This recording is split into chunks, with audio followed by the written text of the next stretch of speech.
무슨 공사를 하면 기초공사가 중요합니다. 그래서 기초공사를 제대로 하지 않으면 나중에 부실 공사가 되어서 시간이 지나고 나서 그게 무너지거나 문제가 발생하게 되죠. 그래서 뭐든지 기초를 잘 쌓는 것이 중요합니다. 오늘 말씀에도 우리가 이 기초를 쌓는 일을 좀 같이 하려고 합니다. 신앙에서도 이 기초를 잘 쌓는 부분이 너무나 중요합니다. 그래서 기초를 잘 쌓아야 이것이 계속해서 건축물이 올라가듯이 잘 올라갈 수 있는데, 기초를 제대로 쌓지 않으면 계속 그 자리에서 맴도는 부분들이 많이 있을 수 있다는 거죠. 오늘 말씀은 믿음과 의심 사이, 신앙생활을 오래 하신 분들은 어쩌면 오늘 말씀에 그다지 새롭거나 특별한 것이 없을 수도 있습니다. 그런데 이런 질문을 우리가 생각해 본다면 우리는 오늘 말씀을 좀 깊이 생각해 볼 필요가 있습니다. 이런 질문입니다. 그들이 믿는 신은 결국 믿는 사람들이 만든 것이고 다 가짜가 아닌가? 또 이런 질문입니다. 내가 죽었는데 아무것도 없으면 결국 그 신앙은 지금까지 쌓아온 것은 아무 의미가 없는 것이 아닌가? 이거는 우리가 보통 많이 하는 질문이라기보다는 외부에서 믿지 않는 사람들이 많이 하는 질문이기도 하고, 또 신앙적으로 이런 의심이 들 때도 간혹 있기도 합니다. 내가 죽었는데 아무것도 없으면 내가 신앙생활하고 예배드리고 헌금하고 봉사한 모든 것들이 의미 없는 것이 아닌가? 그래서 기독교인들은 이 부분에 대해서 많이 공격을 받습니다. 왜냐하면 이러한 의미 없다고 생각하는 사람들은 그것에 대해서 자신들의 어떤 세계 속에서 신을 만들고 그것을 그들이 믿고, 오히려 그들이 그 신을 안 믿는 우리들을 불쌍하게 여기고, 믿지 않는 사람들은 그렇게 생각하기 때문에 이제 그런 부분에 있어서 이 믿음이라는 부분을 어떻게 그들에게 알려줄 수 있을까? 또 내 안에 이런 의심이 들 때 어떻게 이것을 이겨낼 수 있을까? 이런 부분은 우리의 기초를 잘 쌓아가는 그런 작업이라고 할 수 있습니다.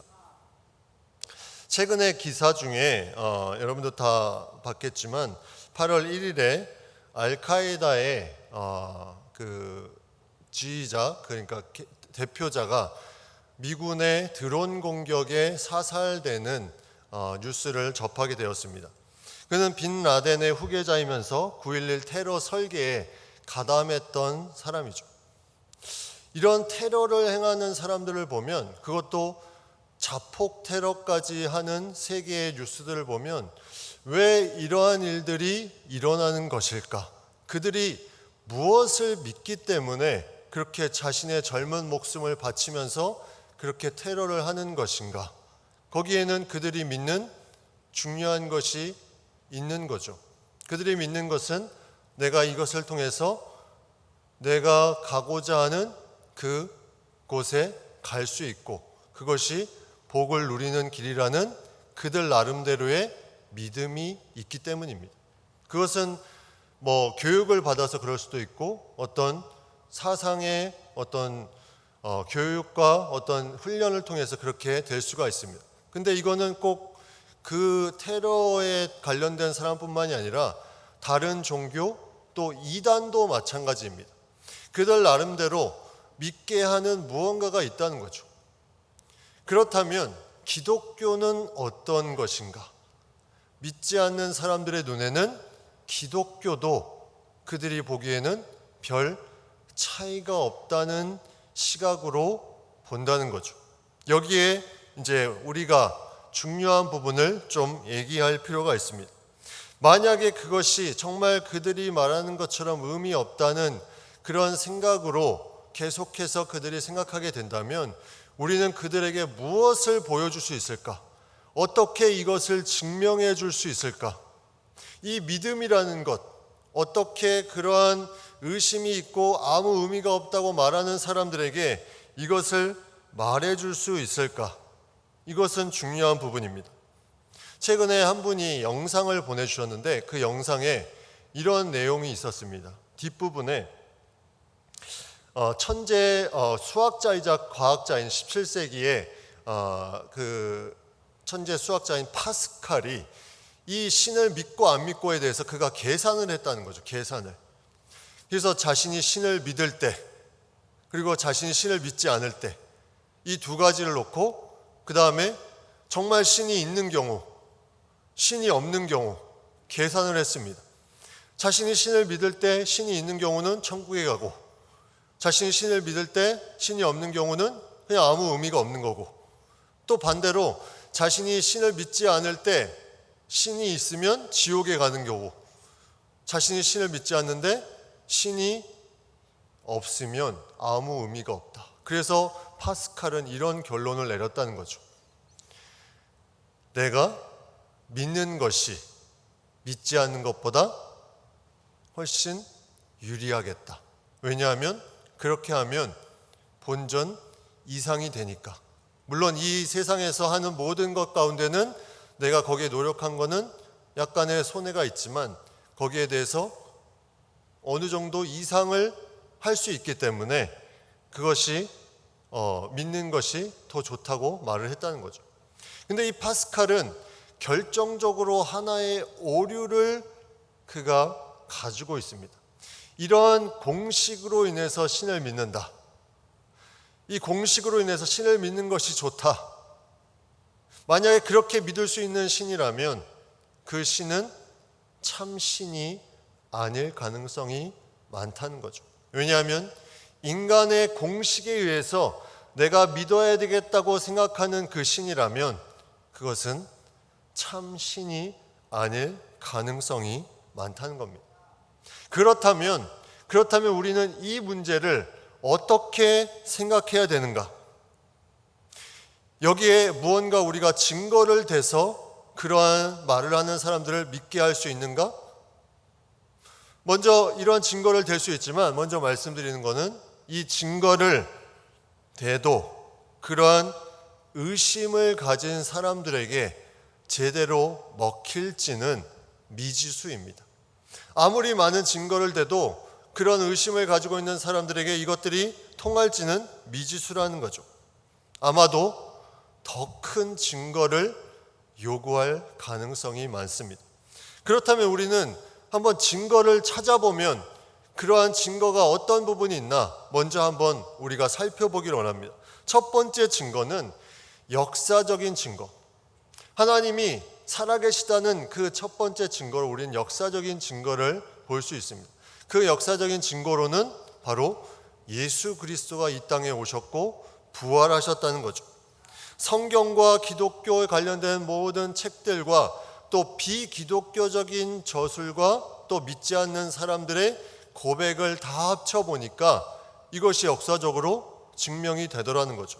성경에도 고린도전서 15장에 보면 부활 후에 예수님께서 많은 사람들을 만납니다. 베드로, 12제자, 500여 형제, 또 바울까지 만나는 것들이 고린도전서 15장에 나옵니다. 그리고 역사가들이 이런 부분들을 예수의 존재를 얘기합니다. 그들의 역사책에서 로마의 역사가인 헤로도토스, 투키디데스, 타시투스라는 역사가들이 이것을 그들의 책에서 예수가 존재함을 썼다는 거죠. 그리고 불신자인 유대 역사가 요세푸스는 예수 주위에는 많은 유대인들과 이방인들이 모여들었다. 그가 죽은 지 사흘째 되는 날 그들 앞에 나타났다는 말을 할 정도로 부활까지도 그가 불신자인 그는 예수의 존재를 증명했다는 거죠. 20세기 후반에 부활이 거짓말임을 증명하라는 한 사람의 시도가 있었습니다. 부활이 거짓이다. 다 만들어낸 허구이다. 바로 영국의 저널리스트인 프랭크 모리슨이라는 사람이었습니다. 그는 신앙의 예수님의 그런 자치들을 3년 동안 연구합니다. 모든 서적들을 연구해서 그가 하나의 책을 썼는데 그 책이 뭐냐면 누가 돌을 옮겼는가.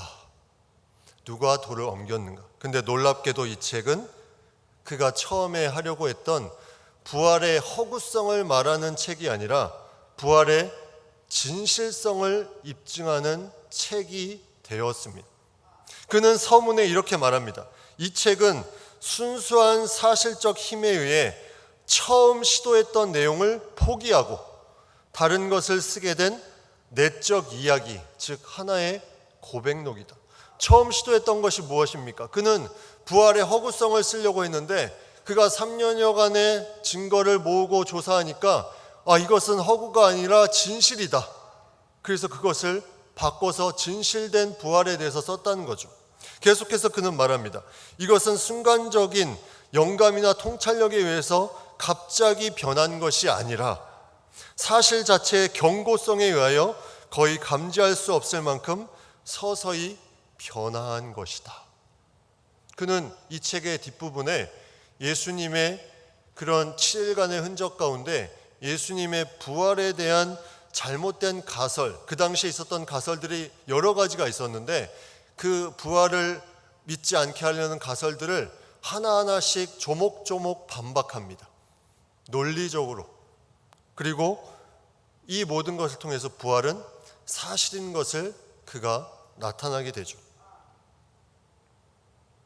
과연 이러한 부분들이 역사적으로 계속해서 책과 사람들의 어떤 증명과 많은 성경의 내용들을 통해서 사실로 내려져 왔다는 것, 이것을 우리는 증거로 보여줄 수 있습니다. 또 하나의 증거로 말하냐면 우리의 체험적 증거인 기적을 말할 수 있습니다. 기적. 이 기적은 내가 평상시에는 보지 못했던 그런 부분인데 특별한 힘에 의해서 이루어진 어떤 부분, 그것을 우리는 보통 기적이라고 말합니다. 사람들은 이 기적에 대해서 말합니다. 내가 그전에는 경험하지 못했는데 내가 이러한 기적을 경험했다. 그래서 그것이 치유나 환상이나 꿈이나 귀신을 쫓아내는 것이나 문제 해결이나 여러 가지 그전에 어떤 나의 힘과 나의 노력으로 안 됐는데 특별한 힘에 의해서 이것이 이루어졌다는 것을 고백합니다. 이것이 하나님의 살아계심을 증거하는 하나의 자료가 될 수 있다는 것을 말할 수 있다는 거죠. 그런데 만약 믿지 않는 사람들이 그 기적을 접했을 때 그것을 통해서 믿는 것이 이루어진다면 감사한 일이겠지만 그 기적에 대한 부분을 아마도 이런 식으로 생각할 가능성이 점점 더 커지는 부분입니다. 어떤 생각이냐면 어쩌다 그렇게 된 거겠지. 마치 바로 왕이 출애굽할 때 10가지 재앙을 보면서도 그가 그것을 하나님을 믿지 않고 계속해서 거부하며 더 그렇게 자신의 완악함을 드러낸 것처럼 그러한 의심을 가진 사람들은 이러한 기적에 대한 증거를 보여줘도 그 기적 자체를 믿으려고 하는 마음보다는 무엇을 원하냐면 더 큰 기적을 원한다는 거죠. 더 큰 기적을 원한다는 거예요. 결국은 그 더 큰 기적은 자신의 만족을 위한 자신의 어떤 마음의 해결을 위해서 다 채워졌을 때까지 계속 요구할 겁니다. 그런데 정말 그것이 채워져도 그들은 믿지 않을 가능성이 더 많을 수도 있습니다. 그래서 기적으로 하나님을 증명하는 것은 너무 한계가 있다는 거죠. 그 자체가 하나님께서 기적으로 제한되는 분이 아니기 때문입니다. 만약 기적으로 하나님을 증명하게 되면 하나님을 말하다가 더 이상 할 말이 없어지게 될 것입니다. 내가 체험한 기적이 많은 말들을 할 수 있는 기적이 아니기 때문에 그것으로 하나님을 증명하는 것에는 한계가 있다는 거죠.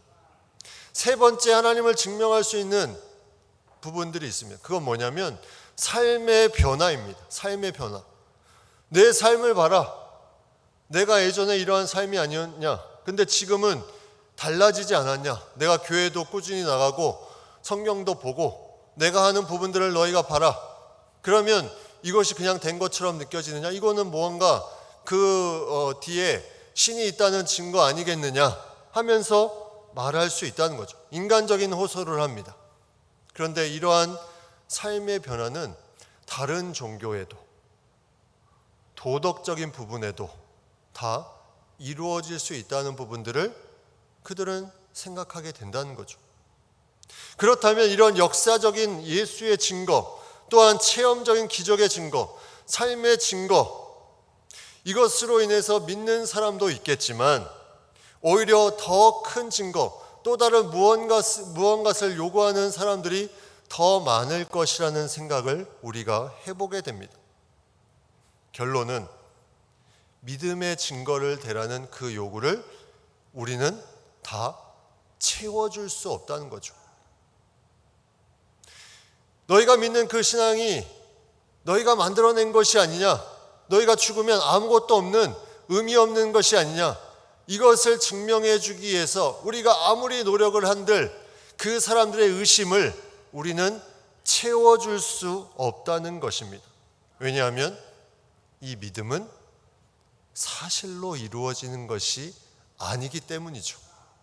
히브리서 11장 1절에 말씀합니다. 믿음은 바라는 것들의 실상이요 보이지 않는 것들의 증거니. 믿음은 그렇게 증거로 나타내는 것이 아니라는 거죠. 그들은 그것을 증거로 보고 싶지만, 내의 믿음의 연약함으로 인해서 그것을 증거로 보고 싶지만, 그 믿음은 오히려 증거로 보는 것이 아니라 바라는 것들, 보이지 않는 것들이 후에 증거와 실상으로 나타나는 것이 믿음의 모습이라는 것입니다. 만약에 예수님이 초림과 마지막에 오시는 재림 전에 중간에 오시는, 이걸 중간님이라고 하면, 중간님으로 이 땅에 오신다면 어떠한 일이 일어날까요? 이거는 확실한 증거다. 이제는 이 중간에 오시는 예수님을 보면 확실한 증거이기 때문에 그렇게 말했던 모든 불신 사람들, 신앙이 연약한 사람들 다 믿게 될 것이다. 이거는 인간의 생각이라는 거죠. 왜냐하면 초림으로 오셨던 예수님도 그렇게 많은 사람들의 환영을 받지 못했습니다. 그렇게 초림으로 오셨음에도 불구하고 사람들은 그 예수님을 기적을 보고 따라갔지만 예수님의 십자가를 보고 다 뿔뿔이 흩어졌다는 거죠. 그거는 하나님의 방법이 아닙니다. 그래서 하나님은 마지막 때에 예수 그리스도가 다시 오실 것을 말씀합니다. 근데 성경은 이렇게 말합니다. 요한복음 20장 29절, 예수께서 이르시되 너는 나를 본고로 믿느냐, 보지 못하고 믿는 자들은 복되도다 하시니라. 증거를 대서 무언가 믿음의 증거를 대는 것이 복된 것이 아니라 보지 못하고 믿는 그것이 복된 것이다. 과연 이 믿음이 무엇이기에 이것을 복되다고 했을까? 오늘 본문은 야고보서, 주의 형제 야고보가 쓴 서신입니다.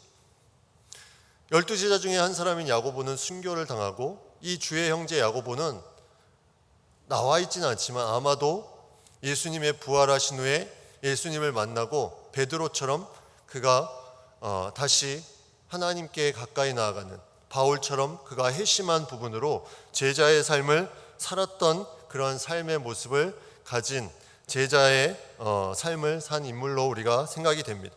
그는 누구한테 편지를 썼냐면 흩어져 있는 12지파에게 편지를 씁니다.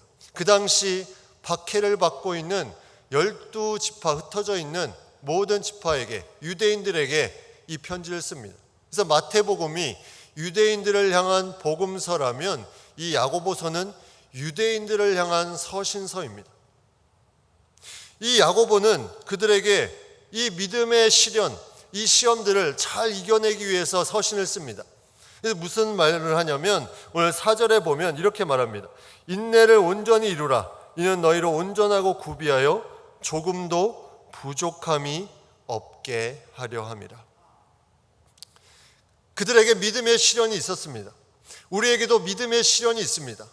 많은 그 신앙생활하는 가운데 믿음의 시련이 있다는 거죠. 그런데 이 믿음의 시련이 있을 때 의심이 나올 수도 있어서 의심으로 인해서 돌아갈 수도 있는, 우리의 기초가 허물어질 수도 있음에도 불구하고 이 믿음의 시련을 주는 이유가 바로 4절에 나온다는 거죠.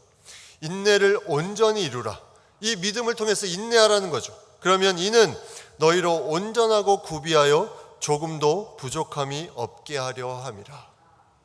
증거를 통해서 믿음의 증거를 보여주는 것이 아니라 믿음 자체의 중요한 한 부분이 있는데, 그것은 뭐냐면 우리의 모든 것이 온전해진다는 것. 다시 말하면 성장해서 우리의 모든 온몸이 전인적으로 치유된다는 것입니다. 그래서 이 믿음은 증거가 어떤 증상을, 그들의 의심을 풀어주는 증상 치료라면 이 믿음은 전인 치료에 가깝습니다. 그 사람의 모든 것을 다 한 번에 움직여주는 그러한 치료에 가깝다는 거죠. 그래서 어떤 상황에 와도 그것을 하나님의 뜻을 물으며 수용하게 하는 놀라운 힘을 갖게 한다는 것입니다.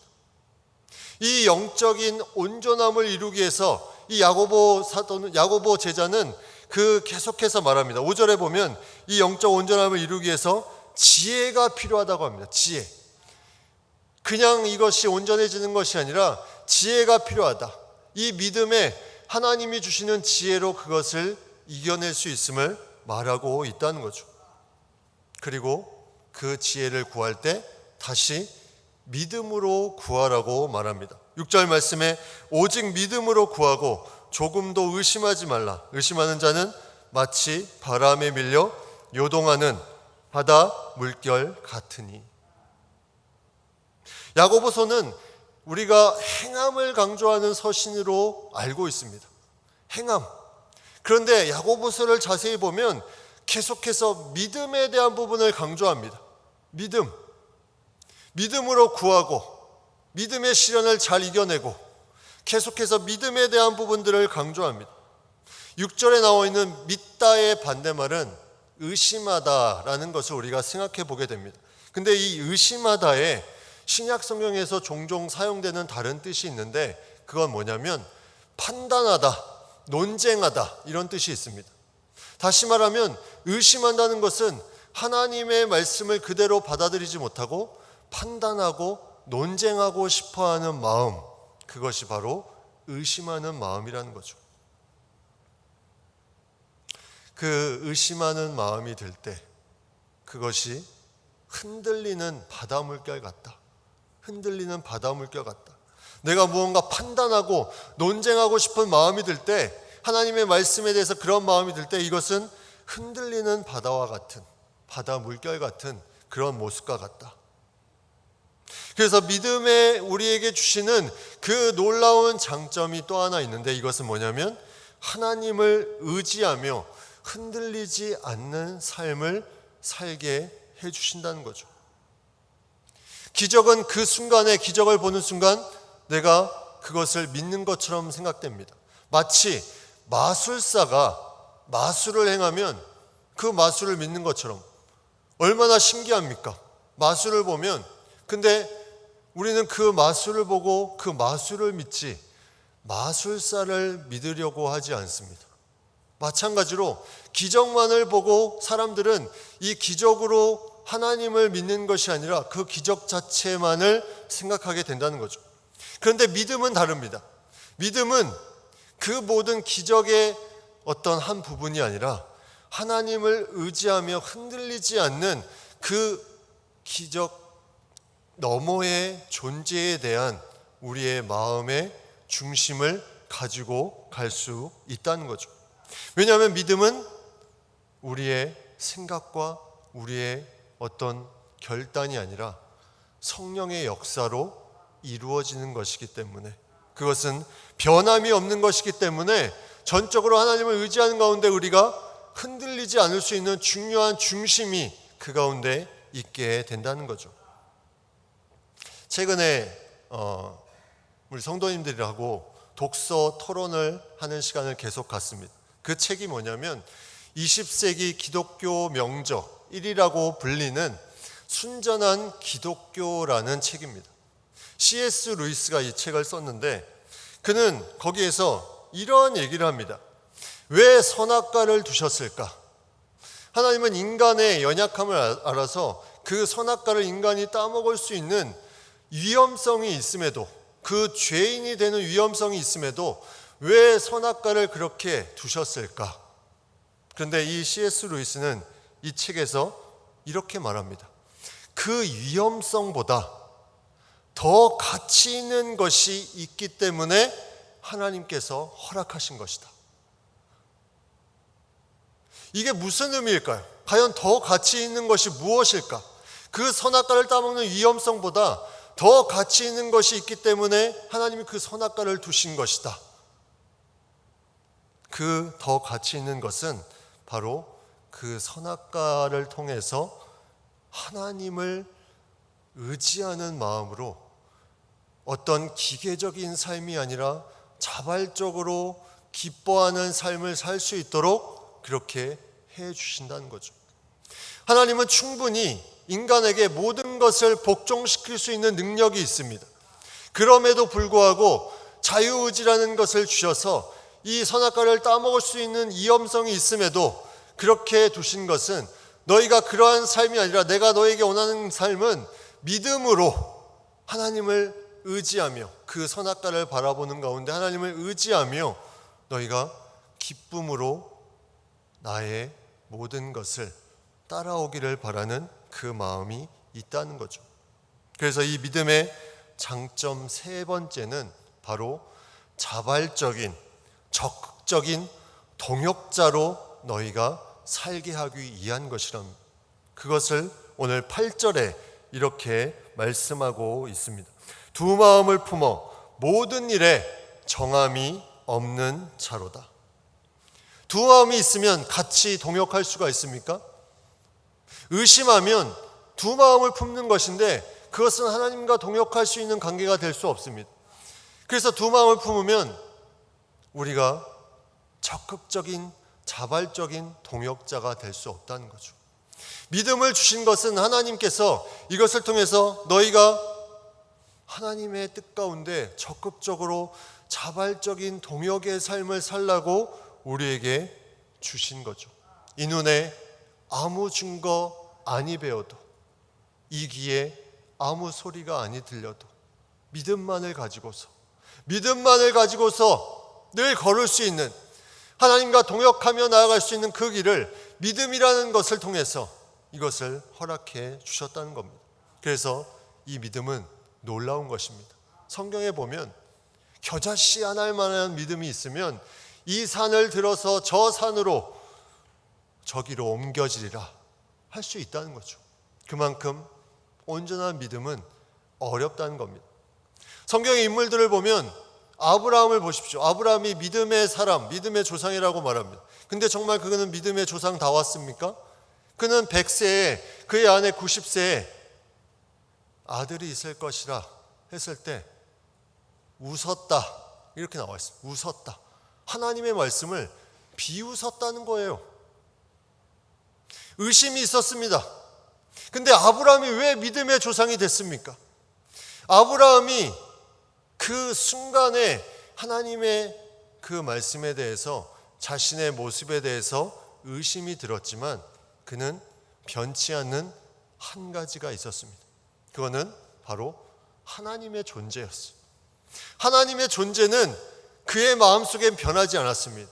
그러다 보니까 그가 그 후에 인내를 온전히 이루며 믿음으로 지혜를 구하며 나아가서 그는 더 큰 믿음으로 자기 아들까지 말씀대로 바치는 데까지 나아가지 않습니까?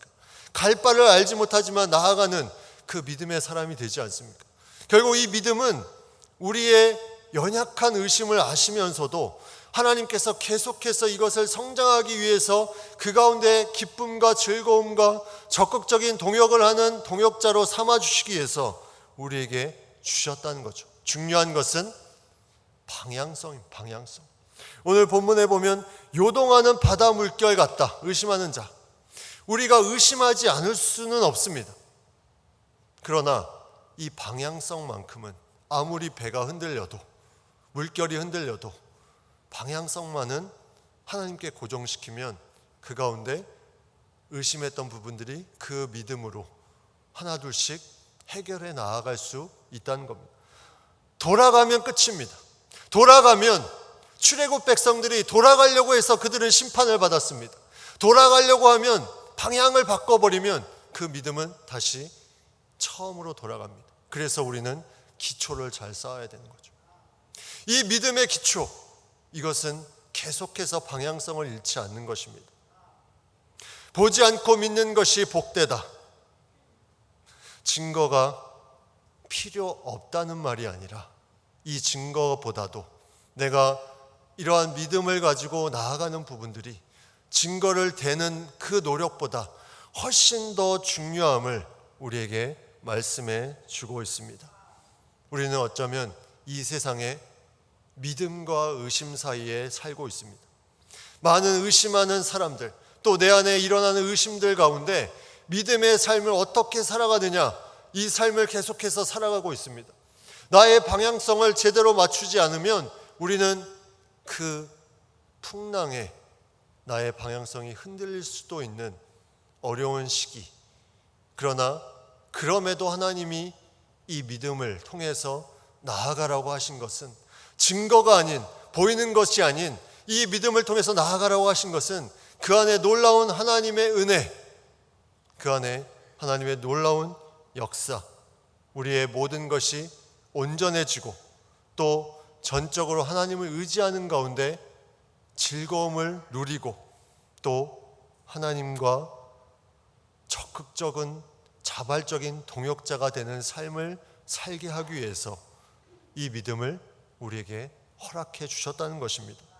그렇기 때문에 이 믿음은 어떻게 보면 개인의 입장에서 보면 다른 모든 증거보다 더 큰, 더 확실한 증거로 우리는 하나님을 고백할 수 있다는 거죠.